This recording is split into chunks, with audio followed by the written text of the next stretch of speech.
Pomodoro technique এটা কি আসলেই কার্যকরী? আমি আর তোমাদেরকে আগে বলে নিই পোমোডোরো টেকনিকটা কি। পোমোডোরো টেকনিক হচ্ছে তুমি 25 মিনিট পড়লা, এরপর 5 মিনিট ব্রেক, এরপর আবার 25 মিনিট পড়লাম, আবার 5 মিনিট ব্রেক। তো এভাবে টানা 4টা ব্লকে পড়া, এক একটা ব্লক বা 25 মিনিট হচ্ছে পোমোডোরো, এক পোমোডোরো।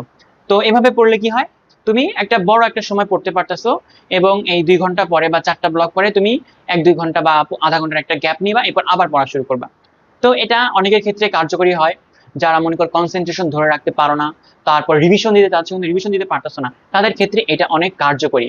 এটা তুমি কি করতে পারো, তুমি প্রথম প্রথম এভাবে 25 মিনিট করে পড়লা, পরবর্তী তুমি এটা আরো বাড়াতে পারো। তুমি 25 মিনিটের জায়গায় 1 ঘন্টা দিলা, তুমি 1 ঘন্টা করে করে পড়লা, এবং পরবর্তীতে টানা 2-3 ঘন্টা পর পর আবার একটা বড় গ্যাপ নিলা। তাহলে তুমি পোমোডোরো টেকনিকটাকে একটু মডিফিকেশন করলা। তো এক্ষেত্রে আমরা যখন পরীক্ষার আগে রিভিশন দিব, তখন এই টেকনিকগুলো অনেক কার্যকরী হয়। আর যদি আমরা ম্যাথ সলভ করতে যাই, ফিজিক্সের বিভিন্ন জিনিস সলভ করতে যাই, তখন এই 25 মিনিটে কিন্তু হয় না। তখন আমরা 1 ঘন্টা বা 1.5 ঘন্টা একটানা পরে মাঝখানে আবার 10-20 মিনিটের ব্রেক নিব, পর আবার শুরু করব।